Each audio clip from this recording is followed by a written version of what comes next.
একেবারে অ্যাকশন মোডে ভারতীয় সেনা, বিভিন্ন এলাকা জুড়ে যৌথ বাহিনীর অভিযান, বদলার ক্ষোভে জ্বলছে জওয়ানেরা। বৃহস্পতিবার সকালেই নাম না করে পাকিস্তানের বিরুদ্ধে কড়া পদক্ষেপের হুঁশিয়ারি দিয়েছেন প্রধানমন্ত্রী নরেন্দ্র মোদী। বিহারের পঞ্চায়েত রাজ দিবসের অনুষ্ঠানের মঞ্চে দাঁড়িয়ে মোদী সাফ জানান, কাউকে ছাড়া হবে না। প্রধানমন্ত্রী বুঝিয়ে দেন, মুখ বুজে সন্ত্রাস সহ্য করার দেশ ভারত নয়। তার সংযোজন, সন্ত্রাসবাদীরা পৃথিবীর যে প্রান্তেই লুকিয়ে থাক তাদের খুঁজে বার করে মারবে ভারত। मैं बहुत स्पष्ट शब्दों में कहना चाहता हूं, जिन्होंने ये हमला किया है उन आतंकियों को और इस हमले की साजिश रचने वालों को उनकी कल्पना से भी बड़ी सजा मिलेगी, सजा मिलकर के रहेगी। अब आतंकियों की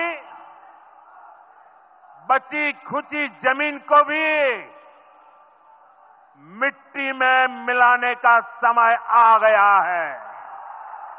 আর এরপরেই কি অ্যাকশন মুডে ভারতীয় সেনা?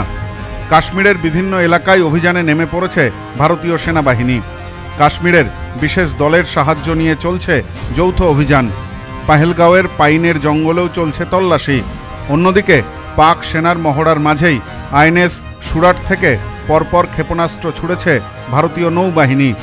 পাহেলগাঁও জঙ্গি হামলার পর জম্মু কাশ্মীরে বাড়ানো হয়েছে নিরাপত্তা। এলাকায় এলাকায় মোতায়েন করা হয়েছে সেনা, নতুন করে তৈরি করা হয়েছে সেনা ছাউনি। আকাশপথেও চলছে নজরদারি।